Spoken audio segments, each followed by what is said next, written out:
lalu memandang bahwa Abah ini bukan siapa-siapa, bukan apa-apa. Jangan lihat yang kelihatan dohirnya, tapi sesungguhnya adalah lihatlah yang di sebaliknya, kan begitu ya. Jangan sampai gagal menyaksikan apa yang di sebaliknya, bukan yang nampak ini. Yang nampak ini mah aduh hanya tulang dan daging, nggak ada bedanya sama anjing gitu kan tadi semua. Oke, sekali lagi buat teman-teman yang selalu memuji Abang, nggak ada sama sekali.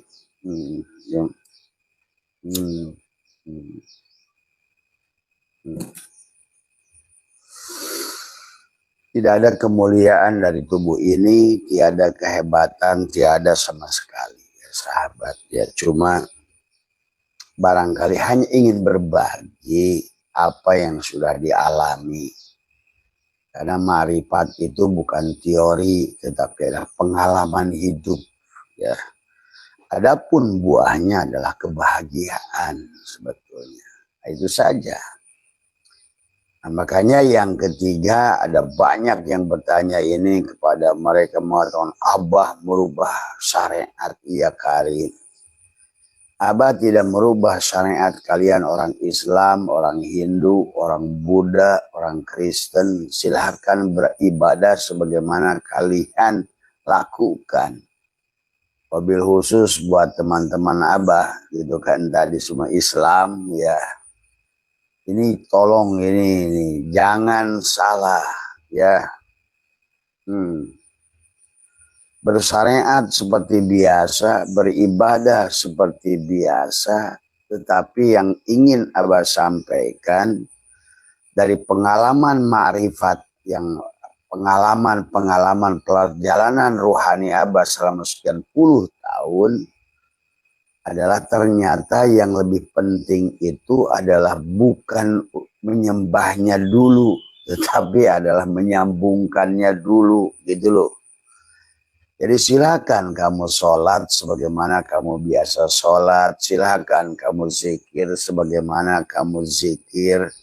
Silakan kamu beribadah apapun sebagaimana tuntunan yang sudah ada baik dari Al-Quran maupun hadis. Tetapi yang Abah ingin ini kan adalah mengikuti Rasulullah adalah sambungkan dulu. Maka pahamilah perjalanan Rasulullah berdakwah 23 tahun itu adalah hanya 6 tahun 8 bulan saja yang berkaitan sembah menyembah gitu bahasanya. Tapi adalah yang beliau cari, lihat bagaimana Nabi Musa, Nabi Ibrahim semua. Semuanya mengenali diri dulu gitu. Semuanya mengenali Allah dulu gitu kan tadi semua.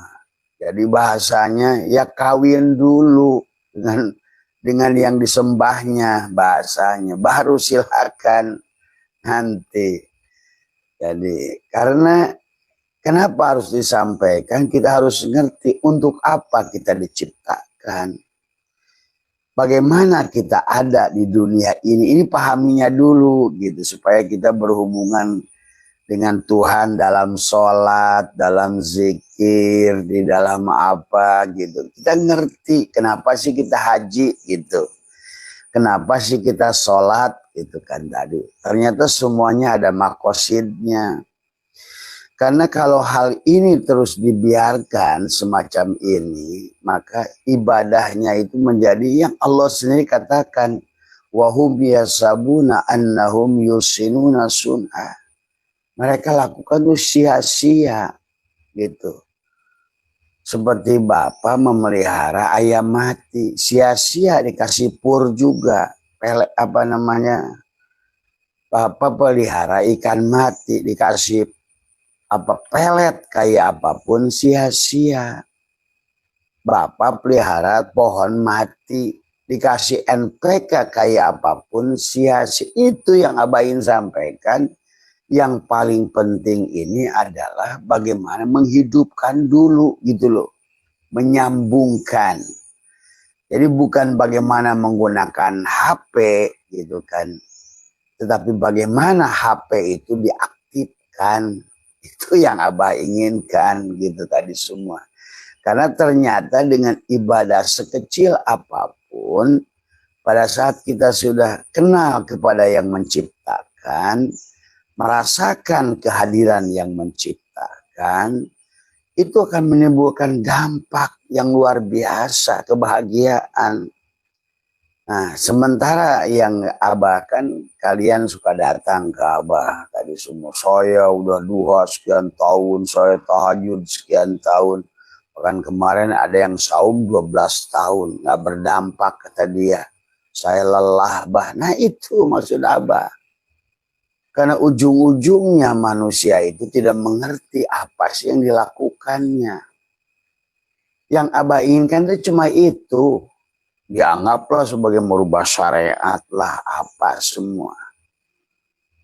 Makanya Abah itu tidak sedang membahas ibadah, tetapi Abah sedang membahas bagaimana kita mengenali diri, mengenali Allah dulu. Sebagaimana Nabi Muhammad adalah mengenali diri, mengenali Allah. Sampai pernah dianggap gila juga sama sahabat. Nabi Muhammad itu dianggap sesat, dianggap gila di Mekah itu. Nah, makanya tiap malam dia pergi ke Jabal Nur, tadi semua berangkat sore, pulang pagi, berangkat sore, pulang pagi. Itu Nabi Muhammad itu. Sampai udah sering, apalagi begitu ya yuhal mudatsir ya mujamil itu pertama ikro itu kan beliau sempat juga itu goncang jiwanya. Jadi marilah kita, memang semua apa yang pernah dilakukan beliau itu menjadi tarbiyah, menjadi pelajaran pada kita. Nah sementara kita sekarang lebih sibuk adalah yang tidak kita ketahui yang disebut kalian ibadah. Sambil mengharapkan sorga dan akhirat. Dan mengharapkan limpahan rizki di dunia. Dengan cara itu Abah jamin tidak akan ada. Gitu kan tadi. Karena apa yang pernah dilewati oleh beliau tidak seperti itu. Apa yang pernah dilewati mereka-mereka yang merupakan adalah para wali Allah tidak seperti itu. Gitu loh. Jadi sekali lagi ya buat teman-teman yang paling mudah mensesatkan orang gitu kan tadi semua. Sekali lagi saya tidak merubah sholat harus gimana. Cuma sholat, ngerti gak sholat itu apa gitu. Kenapa sholat gitu kan tadi. Apa bedanya sholat dan sembahyang. Kalau kalian sudah ngerti pada diri, kenal pada Allah, akan ngerti apa itu makna sholat, apa itu makna sembahyang. Sehingga nanti akan menimbulkan dampak pada diri. Itulah kenapa inna sholata tanha anil fahsya wal munkar. Itu saja sebetulnya. Sekali lagi siapa kemarin si Mas Ardi ya yang bertanya ke Abah, Abah merubah syariat. Enggak merubah syariat. Dari semua.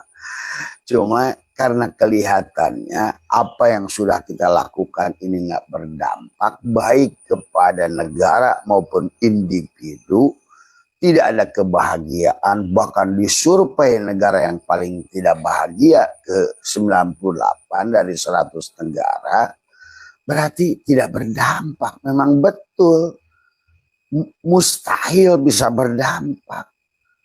Pada saat kamu punya handphone bagus kayak apapun, kalau tidak tersambung, tidak akan bisa komunikasi. Walaupun kamu ada beli bibit durian yang paling mahal, kata kamu, tapi kalau bibit duriannya mati, ya tidak bisa dipupuk kayak apapun dengan judul ibadah itu berdampak. Itu saja sahabat sebetulnya. Kenali dirimu, siapa dirimu, kenapa disuruh sholat, kenapa disuruh puasa. Nah, kemudian itulah kita harus ngerti antara makna syariat dan makna hakikat. Karena kalau ibadah sholat syahadat, zakat, sholat, puasa, haji dipaksakan adalah seolah-olah adalah syariat seperti kamu, maka kamu akan mengkafirkan banyak manusia. Ini pun kalau menurut Abah salah gitu kan tadi. Karena setiap manusia itu punya syariat. Tadi setiap agama itu punya syariat, makanya punya nabi dan rasul tadi semua.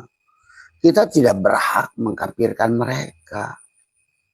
Dan itu Allah sudah menyampaikan, udah kita fokus saja pada perjalanan diri kita. Mari kita perbaiki, itu saja. Jadi ternyata bukan jumlah rakaat yang banyak kalau sudah tersambung, sahabat. Ya. Artinya bukan berapa kali kamu klik call, tapi yang begitu sekali kamu nyambungkan, kamu akan merasakan bisa komunikasi. Itu saja, ya. Dan jadi inilah yang harus dipahami nanti. Makanya kalau tidak mengenali diri, ya tentu tidak akan kenal dengan Allah. Dari semua, ya. Karena dari semua konsep adalah Al-Quran. Kenapa suruh membaca diri adalah dari mengenal dirilah kita akan mengenal Allah. Setelah mengenal Allah, kalian akan mengerti bagaimana adalah berhubungan dengan Tuhan, dengan Allah. Dari semua, ya. Kemudian kata Abah juga bedakan mana Rob, mana Allah. Itu kan tadi. Pada saat Allah posisi sebagai Rob itu di mana posisinya? Supaya tadi kan Al-Quran mengatakan tentang dia, aku, dan kami. Itu kan tadi. Allah adalah tidak punya jamak, adalah tidak punya mufrad, apalagi jamak. Tapi Tuhan, kami, Allah menyebut arbaban, adalah Tuhan-Tuhan tadi semua, ya. Kalau tidak mengenalnya, khawatir yang disembah Tuhan tapi hantu, gitu kan tadi. Tadi banyak manusia sekarang menyembah hantu. Tuhan, hantu kan tadi semua, ya.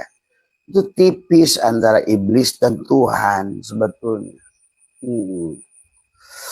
Malah orang yang ingin membetulkan karena kasih sayang kayak apa, maka tapi dianggapnya sebagai iblis. Nah, silahkan, tidak apa-apa bagi Abah mah tadi semua. Karena sahabat, pada saat kamu sudah mengenal Allah, kamu bahagia. Kenapa bahagia? Karena kamu tidak akan sakit. Semua, ya, tidak akan susah, gitu loh. Tidak akan ringan hidupmu itu sebetulnya dari semua, ya. Dan marilah kita ikutin adalah apa yang pernah dilakukan oleh baginda Nabi dari semua, ya.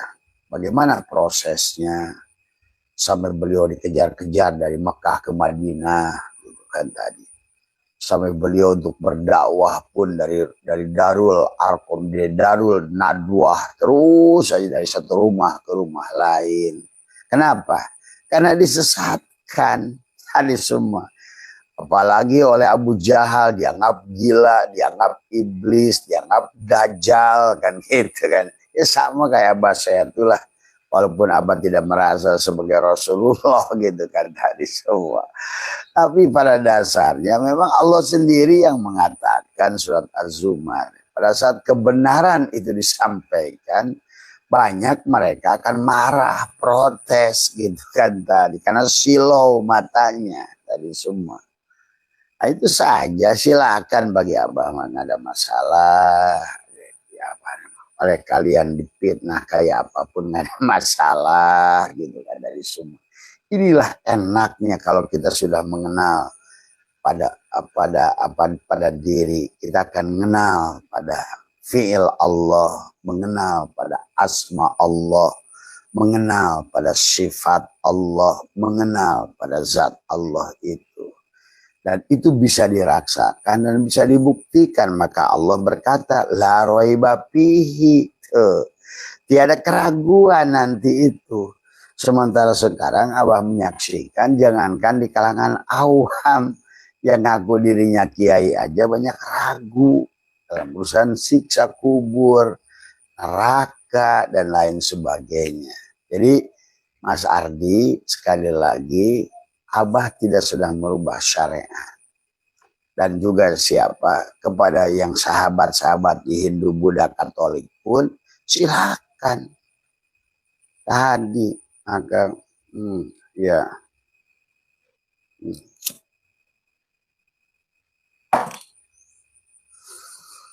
Makanya Abah kemarin banyak menolak teman-teman dari Buddha yang masuk Islam. Kata Abah, bukan masalah masuk Islam. Siapapun kamu adalah setelah berserah diri Islam sebenarnya, kan gitu. Siapapun kamu, walaupun ngaku Islam tapi tidak berserah diri, ya kafir sebenarnya kalau berdasarkan tarif tadi, kafir dan iman gitu. Iman itu terbuka. Makanya al-imanu uryanun, telanjang. Tuh. Sementara kafir itu tertutup gitu. Tertutup dari mana? Menyaksikan Allah. Pada apa? Pada diri dan di luar diri gitu. Dan juga pernyataan Mas Ardan itu, belajar tauhid ma'rifat itu bukan jadi Allah, maka nanti akan muncul itihadlah, hulullah tadi, ataupun misalnya sandar pada Allah semua, jabariyah lah, kan jadi salah tuh.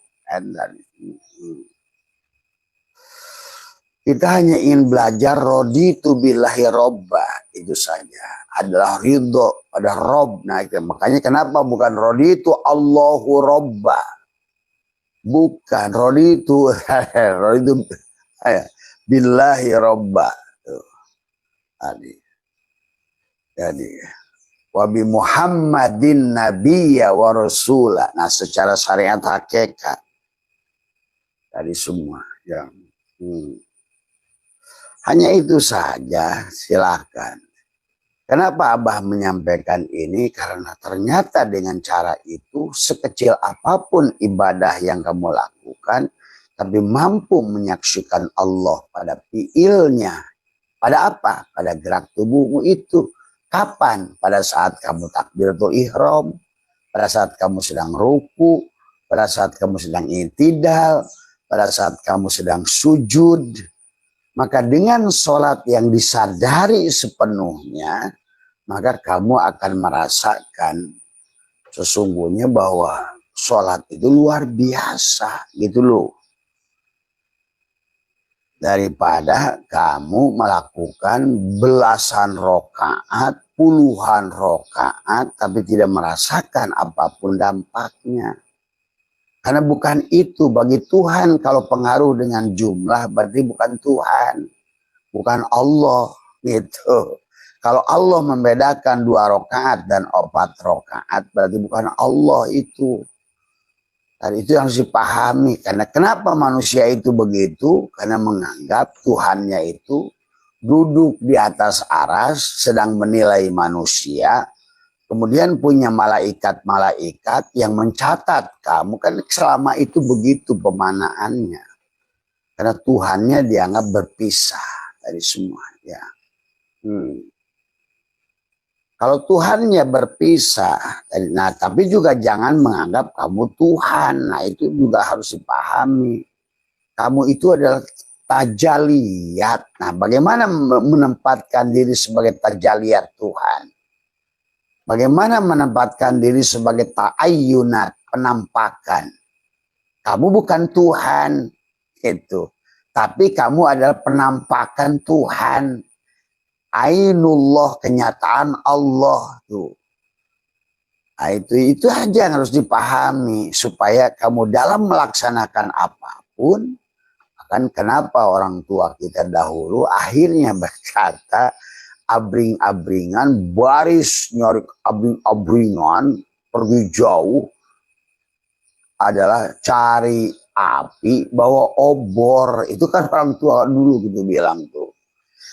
Tadi, abring-abringan mencari Tuhan kemana-mana, tidak sadar. Nah itulah yang mencari, itu yang dicari. Nah itu yang, kenapa harus kenal diri? Ternyata nanti akan mengerti.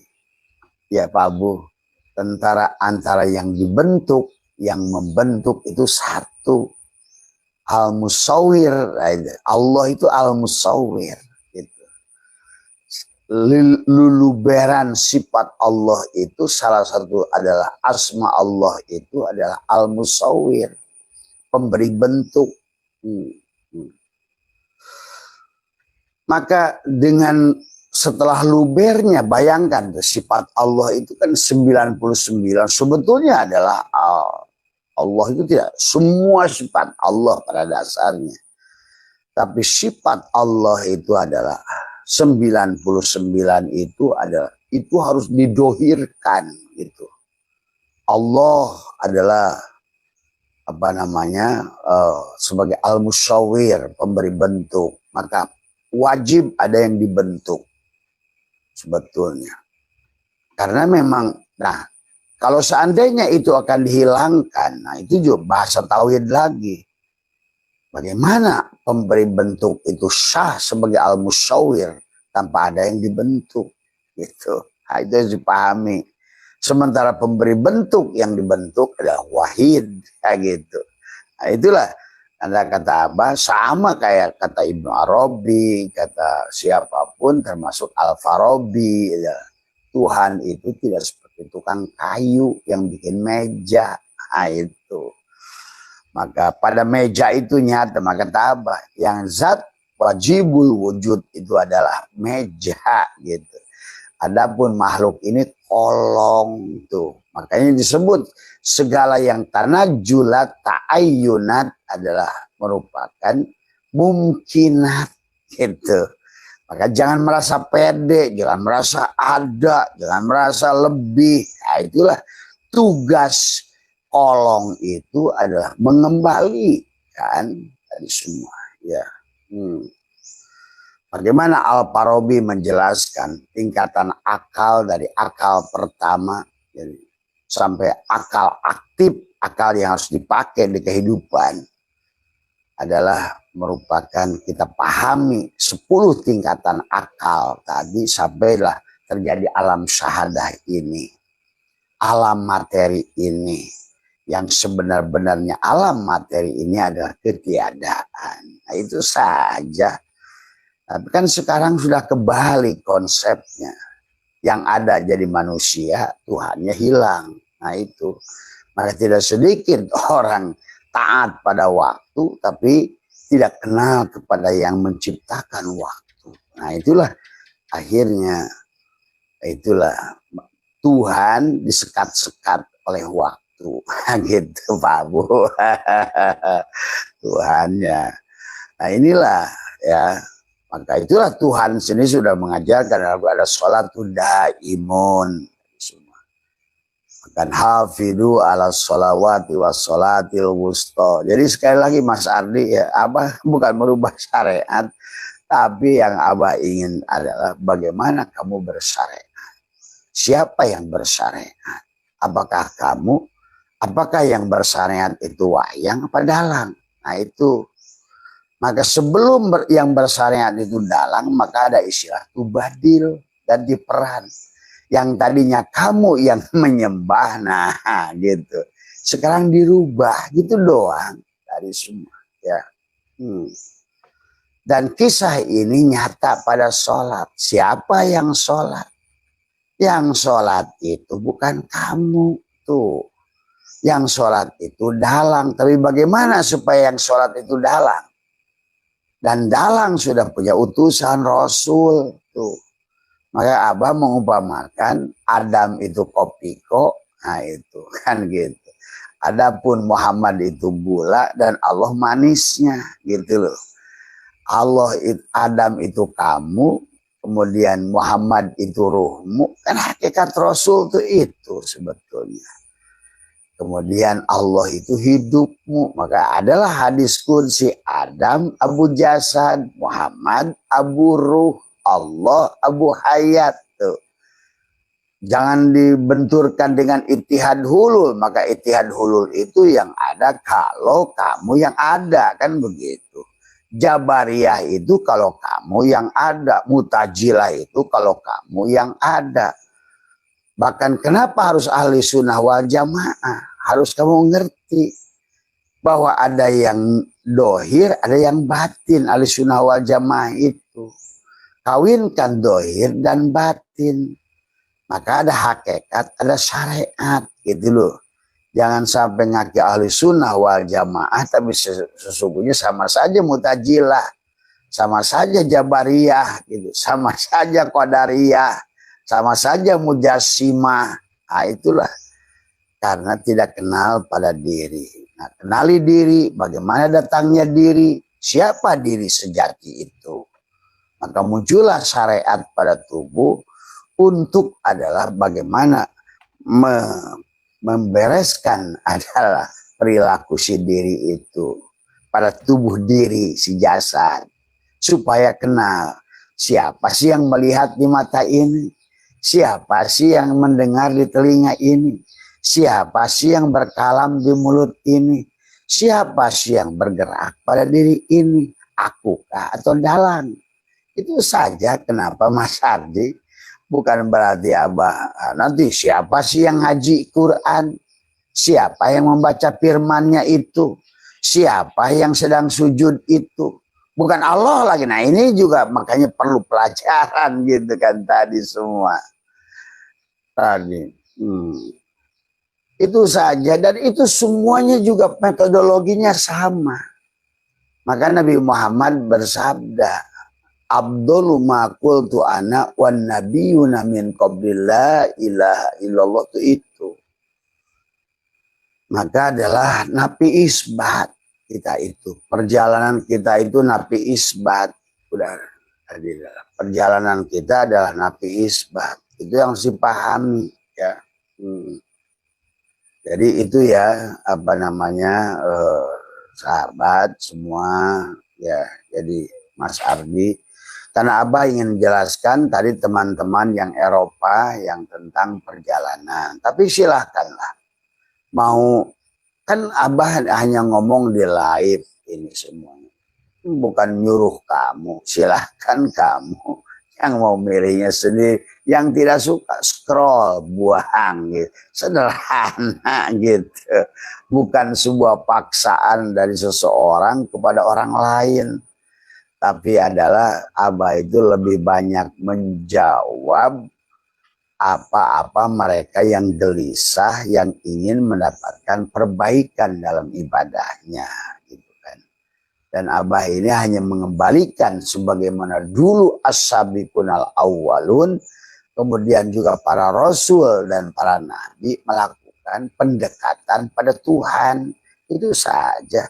Adapun cara maka itulah Allah menyebutnya ada bahasa syara'a, ada bahasa mansakan. Ya. Jadi itu ya Mas Ardi yang harus dipahami. Jadi tidak ada. Maka bagi Abah jangankan kepada orang Islam, kepada orang Kristen aja kata Abah, udah ikutin saja apapun. Nah itulah maka syara'a itu adalah menjadikan tidak boleh dimutlakan sebagaimana cara kamu gitu. Ternyata cara kamu pun tidak seperti cara Nabi Muhammad kan gitu. Gitu kan tadi semua. Makanya kita ini makanya belajarlah, makanya belajarlah apa namanya tentang bagaimana kisah nubuah gitu. Makanya mengertilah filsafatnya, falsafahnya gitu kan tadi. Mengertilah bagaimana datangnya apa namanya perintah ini, perintah itu tadi semua. Nah itu ya. Dan siapa yang memerintah itu? Nah itu gitu. Dan apalagi pada saat penunjukan Nabi, Pak Abu siapa sih? Kapan gitu Nabi itu dilantik oleh Tuhan? Nah itu. Nah, bagaimana proses penunjukan gitu? Musa sebagai Rasul. Emang Allah datang ngomong gitu. Emang Allahnya, nah itulah tadi semua. Bukan berarti kayak tiba-tiba seorang diangkat menteri oleh presiden gitu Nabi itu. Kan selama ini seolah-olah otak manusia itu dicuci bahwa ini Rasul utusan Tuhan. Tapi bagaimana dia cari utusan Tuhan? Apakah tiba-tiba ada SK dari Tuhan begitu? Yang dibawa oleh malaikat dari luar dia begitu. Nah inilah karena tidak kenal diri. Tuh, maaf, termasuk Quran. Bagaimana Quran itu turun? Apa kamu kira Quran itu datang dari luar Muhammad gitu? Kalau keluar dari luar Muhammad berarti yang nyuruh juga di luar Muhammad gitu kan, dari semua. Nah inilah yang karena manusia tidak memahami bagaimana adalah tumpahan air terjun kosmik Tuhan sampai ke alam rendah yang disebut dunia ini. Itu saja. Sehingga manusia bingung untuk balik lagi pada Tuhan dari semua. Karena tidak mengerti bagaimana dia datang. Jadi jangan punya anggapan bahwa Nabi dan Rasul itu datang dilantik oleh Tuhan dari semua. Nah itulah harus dipahami. Dan juga termasuk Injil, Taurat, Zabur. Ada suhuf pada Nabi Adam, suhuf pada Nabi Nuh, suhuf pada Nabi Ibrahim.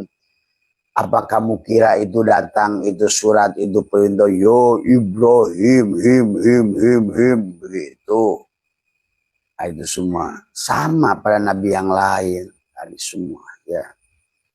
Di mana semaka itulah karena manusia tidak kenal diri, terbagi 4 lapis, ada zat, sifat, asma, af'al. Yang mengutus itu datang pada zat, pada sirnya. Dari hati. Itulah apapun yang datang dari situ disebut wahyu gitu. Kalau ke orang biasa disebut ilham gitu. Sebetulnya istilah wahyu dan ilham sama saja sebenarnya. Jadi jangan kamu kira bahwa Nabi dan Rasul itu datanglah utusan, ada malaikat gitu membawa SK. Kamu hei Musa, sekarang saya angkat jadi Rasul. Emang begitu. Nah inilah akibat tidak kenal diri tadi semua. Bahwa diri kita ini dari sampai wujud kelihatan afalnya ini dari asma. Dari asmanya Allah itulah kita, sementara asma datang dari sifat. Sementara sifat datang dari zat. Maka itulah sebetulnya waktu Allah menciptakan Adam, seolah-olah ada 4 tokoh yang sedang rapat. Allah, iblis, Adam, malaikat.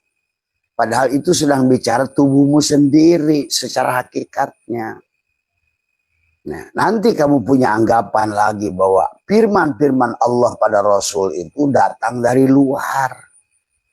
Ya, ini Abah sudah diskusi sama ulama yang bukan ecek sampai dia nangis di sini. Saya bilang, Kiai, bagaimana Quran itu datang pada Nabi Muhammad itu? Ya dari Allah, Bah. Ya dari Allah itu gimana, Kiai? Ya lewat malak Jibril. Gimana caranya? Nabi Muhammad di Gua Hiro. Terus datanglah Jibril. Nah, kan ini kisah syariatnya yang tidak dipahami secara hakikatnya. Itu. Terus apa yang disampaikannya oleh Jibril itu? Dia bilang ikro, baca, gitu kan dari semua. Nah inilah yang sahabat kadang-kadang makna syariat, makna yang dipahami Musa dengan makna yang dipahami Khidir tidak disatukan. Tadi semua. Harusnya kisah Musa dan Khidir itu harusnya adalah tentang dohir dan batin. Tadi semua. Makanya Tuan Syekh Abdul Qadir udah sangat paham kenapa beliau menjadi wali yang besar. Makanya Gausil Adham. Tadi semua. Ya. Bahwa syirri khadiri wa ainuhu urfani harunu akli wa kallimi ruhi. Ternyata Fir'auni nafsi wa hawa hammani itu. Tuan Abdul Qadir semua pada dirinya. Ternyata Fir'aun ya dia. Haman ya dia. Harun ya dia. Musa ya dia. Gitu. Khidir adalah syirri khadiri. Syirku, dan ternyata hidir itulah syir tadi. Syirri khadiri wa ainuhu urfani. Tadi semua. Ya. Tapi kalau hanya dipahami dengan makna syariat saja, tentu kalian akan bingung. Itu saja, ya sahabat. Jadi jangan punya anggapan bahwa inilah akhirnya gagal tauhid manusia. Jangankan sekelas kalian, kiai yang sudah datang ke Abah pun masih bingung ternyata. Bagaimana waktu Allah menceritakan penciptaan Adam, di atasnya itu Allah sudah ngomongin Adam, dari mana kan laqad khalaqnal insana min salsalin min hama'in masnun. Adam diciptakan dari tanah, dari api, dari air. Wajanahna, ngomongin jin juga sama, dari min naris samum. Itu satu itu. Yang jadi si iblis itu nanti. Jadi itu Allah sedang ngomongin bahan. Narun, hawaun, maun, turabun. Itu kan tadi. Empat unsur dari semua. Yang nanti sebetulnya itu akan muncul di apa? Wadi, madi, mani, manikam. Nutfah bapak gitu. Itu kan proses penciptaan kita. Gitu kan awalnya. Itulah kenapa Allah lah yang sebut guru sejati itu, yang akan mengajarkan manusia adalah dengan kalam. Tadi mengajarkan manusia malam ya'lam. Pada mana? Pada diri gitu. Karena dia sudah niupkan dirinya. Nah itulah, maka pada saat Allah berfirman inni ja'ilun fil ardi khalifah, mereka berontak gitu kan dari semua. Sebetulnya itu kan kisah syariatnya, hakikatnya ada pada dirimu semuanya. Maka kenapa Nabi bersabda jangan keluar dari diri? Kenapa Quran menyuruh membaca diri? Kenapa Quran begitu banyak ayat menyuruh membaca diri? Bahkan bukan membaca Quran itu. Karena Quran itu hasil dari diri. Diri yang sudah kembali pada Tuhan akan menjadikan Quran. Makanya Gus Dur itu mengerti. Tubuh kita ini Al-Quran Qadim, wahyu minulyo, ora ditulis, bisa diwoco. Maka itulah kenapa kita harus baca diri. Wafi anfusikum apala tubsirun. Itu Allah yang nyuruh. Dan dalam dirimu apa kamu gak meneliti? Sanurihim ayatina fil afaq. Wafi anfusihim. Ya. Hatta yatabayyana. Sampai jelas Allahu al-haq. Allah lah yang hak pada dirimu itu. Maka bersamaan dari situ, dari mana Abah mengatakan amalia Allahu haqqun. Nah itu. Karena Allah lah yang hak pada diri kita. Maka tekuk lidah, rapatkan gigi. Allahu haqqun. Allah lah hayyun. Allah yang hidup. Allah yang hak. Allahu qayyum. Allah lah yang berdiri sendiri. Makanya kenapa Allah itu berdiri sendiri pada diri ini? Karena diri ini dulu setetes mani. Apakah dulu ibu saya mencari tulang wajah Abah Setu, cari mata Abah Setu kemana-mana? Tidak. Karena tadi Allahu hakun, yang hak itu pada dirimu Allah, yang hidup itu Allah, Allahu qayyum, yang berdiri pada dirimu pun Dia. Maka pada saat kamu diciptakan, ibu kita nggak pernah, walaupun dari sperma itu kan dari wadi, manikam, ada tulang, nyari tulang kemana-mana ibu kita, tahu-tahu lahir saja, Abu. Nah inilah. Maka itulah kenapa Abah mengajarkan tekuk lidah, Allahu hakun, Allahu hayyun, Allahu qayyum, Allahu wadud, Allahu wahid. Wahid pada apa? Pada dirimu. Allahu wahid, Allahu jabar, Allahu wahab, Allahu muhaimin, Allahu basit. Tuh, lapanglah kamu akhirnya tadi semua. Jadi kata Allah, sanurihim ayatina fil afaq tadi. Wapi anfusihim, dan dalam dirimu, hatta yatana, jelaslah Allah al-haq tuh. Allahu haqqun, Allahu hayyun, Allahu qayyum tuh. Coba lihat, Allah itu adalah berdiri sendiri.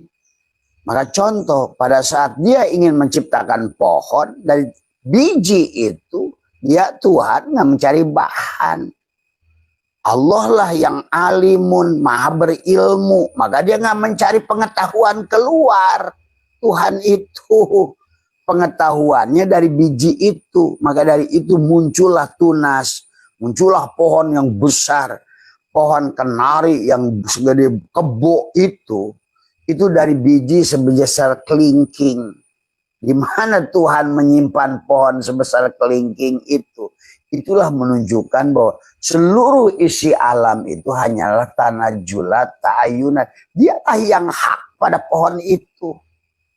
Maka dia tumbuh tanpa mencari ke kanan ke kiri, mencari pengetahuan ke kanan ke kiri, mencari ilmu ke kanan ke kiri. Dari dirinya lah itu semua.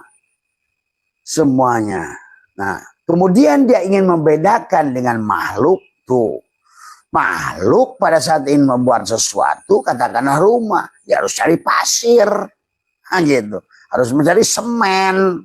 Nah, itu dia ingin membedakan antara yang abgo dengan yang bako, antara yang fana dengan yang bako tadi, antara yang baru dengan yang kodim tuh. Dia ingin mengkontraskan, kamu tuh tak ada gitu loh. Maka pada saat kamu ingin membuat sesuatu, kamu tidak bisa seperti aku. Itu loh sahabat. Makanya di mana ada penciptaan ini lewat Allah langsung untuk menunjukkan bahwa dia berdiri sendiri.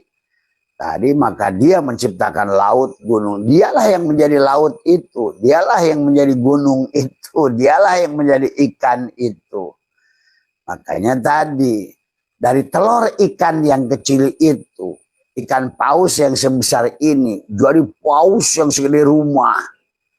Kapan dia mencari itu? Nah, itulah yang disebut Tuhan itu qiyamuhu binafsihi. Itulah yang disebut Tuhan itu goniyun, kaya. Itulah yang dimaksud Tuhan itu alimun, maha berilmu. Artinya mencari ilmu tidak keluar dari dirinya Pak Abu. Tapi adalah dari dirinya itulah tadi semua. Ya. Nah ini ya sahabat ya tadi semua. Ini apa jadi tunggu panjang nih urusannya. Ini tadi semua ya. Jadi kenapa kita, nah nanti kalau kamu sudah bisa paham itu semua dan itu sederhana, karena dari awal pun dia ingin dikenal, masa ingin dikenal dia mempersulit, nah itu. Makanya banyaklah menggunakan kata yusrun, dia itu mudah, mudah, mudah gitu kan. Nah itu.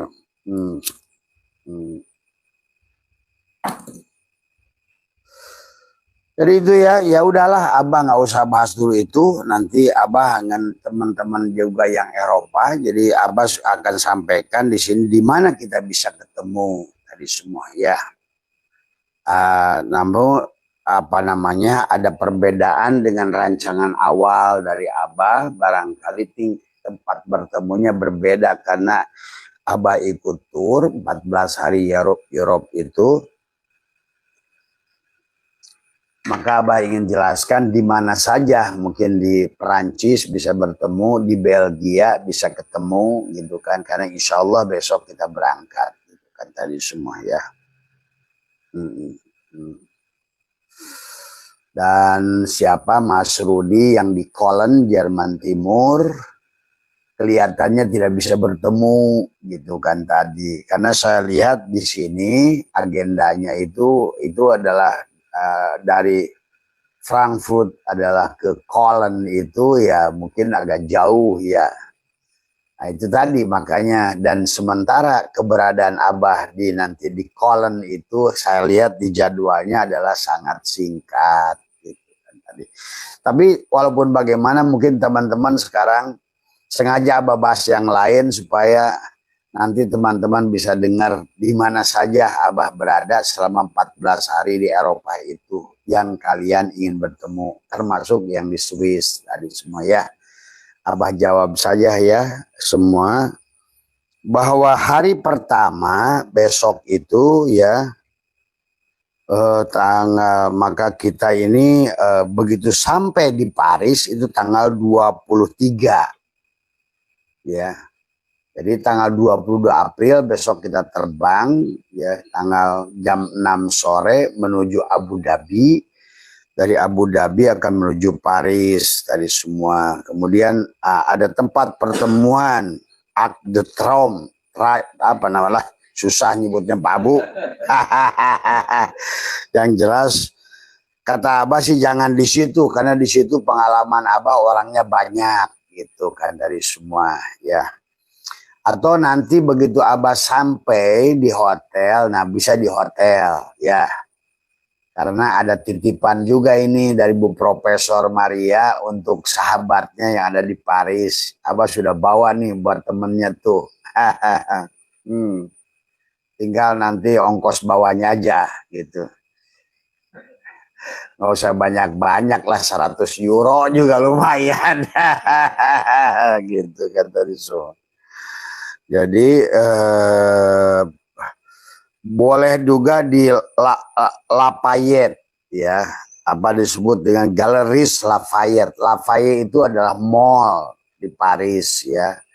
Mall di Paris itu biasanya kamu akan ketemu banyak artis di situ, baik artis luar negeri maupun artis nasional tadi semua ya.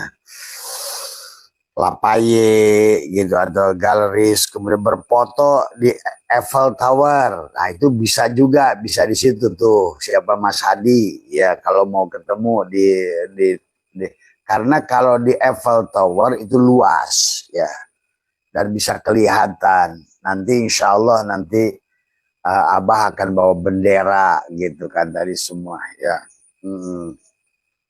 Kalau hanya sekedar bertemu dan lain sebagainya. Nah, kalaupun ingin lama ngobrol nanti di hotel. Tapi hotelnya Abah belum dapat ini. Nama hotelnya ya.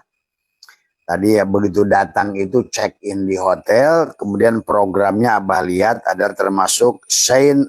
Nah, boleh juga di sini nih Saint River Cruise. Karena Abah ikut program Saint River Cruise. Ya, di situ. Kita masuk ke Pak Abu di situ ya. Ada ya. Ya cruise ya. Ya. Itu tanggal 23 ya, tanggal 23 April adalah di Paris dan ada 5 kegiatan. Jadi teman-teman Paris yang ingin bertemu Abah ya baik bisa di hotel ataupun nanti bisa jangan di Arc de Triomphe karena di situ orangnya ngegulung dan masuk naik ke atasnya juga adalah dibagi kelompok-kelompok orang, nanti susah saling tunggu nanti di situ. Tetapi bisa di Galeries Lafayette atau bisa juga di Saint River Cruise ya atau di Menara Eiffel. Tapi kalau pengalaman yang sudah ada hotel atau Menara Eiffel, sudah pasti mudah ya. Karena Menara Eiffel itu tinggi, kemudian ada tempat-tempat yang mudah dipahami dan ya tinggal nanti semua. Kemudian tanggal 24 adalah di Belgia.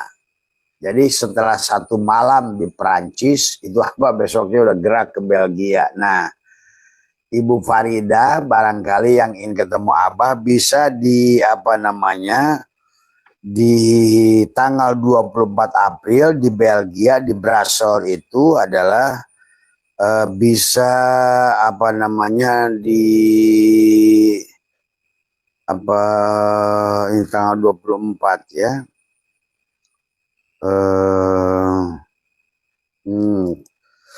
Tapi bagusnya mungkin jangan tanggal 24 ya, berbelanja di La Vallée Village kemudian transfer ke Brussels. Nah ini nggak tahu hotelnya, maka mungkin nanti kita lihat hotelnya dari semua. Tanggal hari keempat itu tanggal 25 April, nah itu ya. Nah bisa yang paling mudah adalah di Atomium, nah itu Di atomium juga insya Allah bisa bertemu di atomium ya, dari semua ya. Kemudian juga bisa di atomium karena atomium itu satu tempat, halamannya luas, kebunnya luas.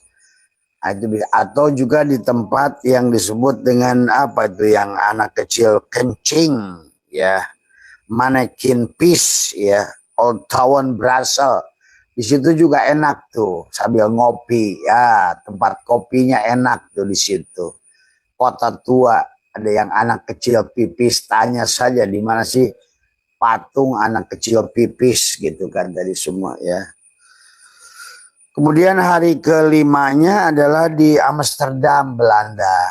Nah, buat teman-teman yang biasa dulu suka ketemu Abah dari Rotterdam, dari mana, dari Feyenoord, ya bisa ketemu di sini sebetulnya dari semua ya, ya. Adalah hari ke tanggal 26 ya, tanggal 25 ya.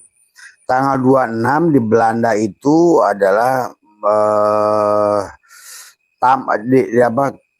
apa namanya, Keukenhof, Taman Bunga Tulip. Nah, kalau mau di Taman Bunga boleh di Taman Bunga Tulip. Biar orang nonton bunga, kalau Abah mau ketemu kalian udah bahagia gitu kan tadi semua. Sambil ngopi Pak Abu.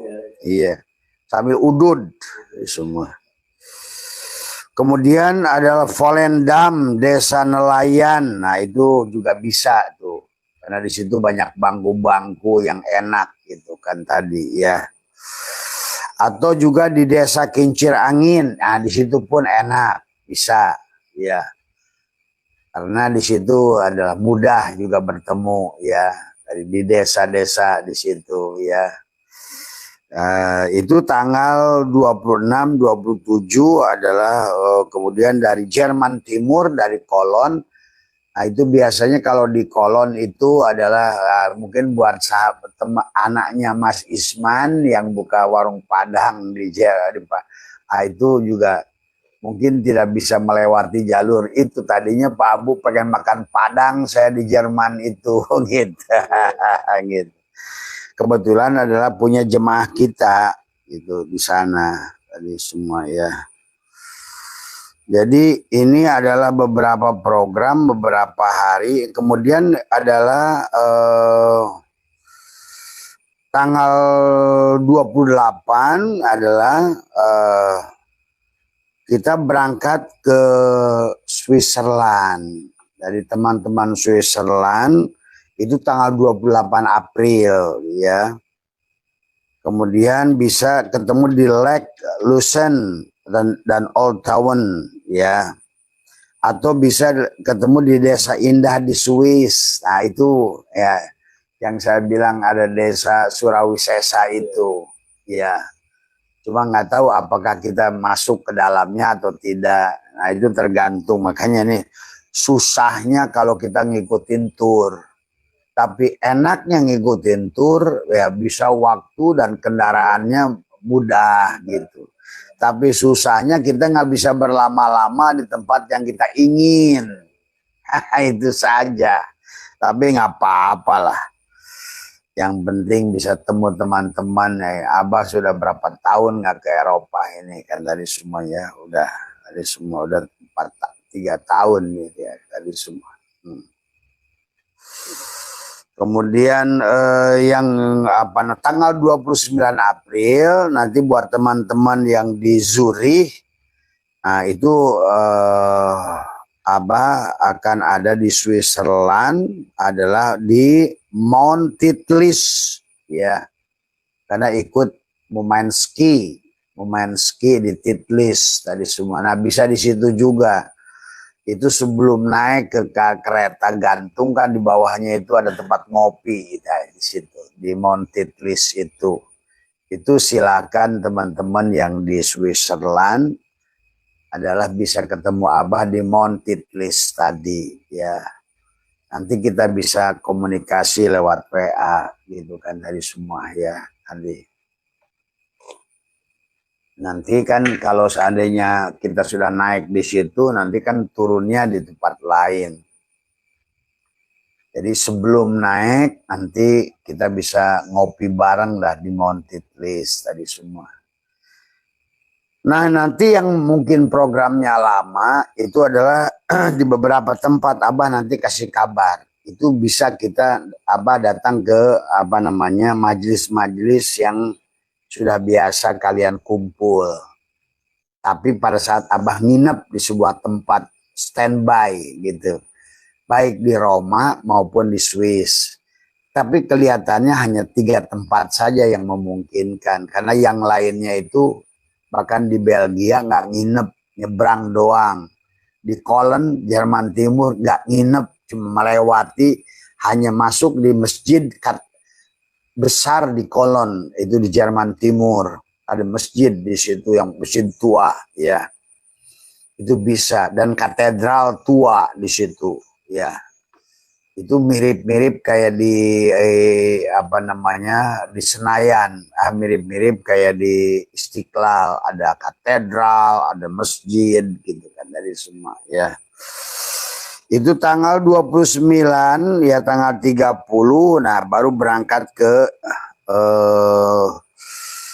Milan, Italia tadi semua. Nah, bisa ketemu di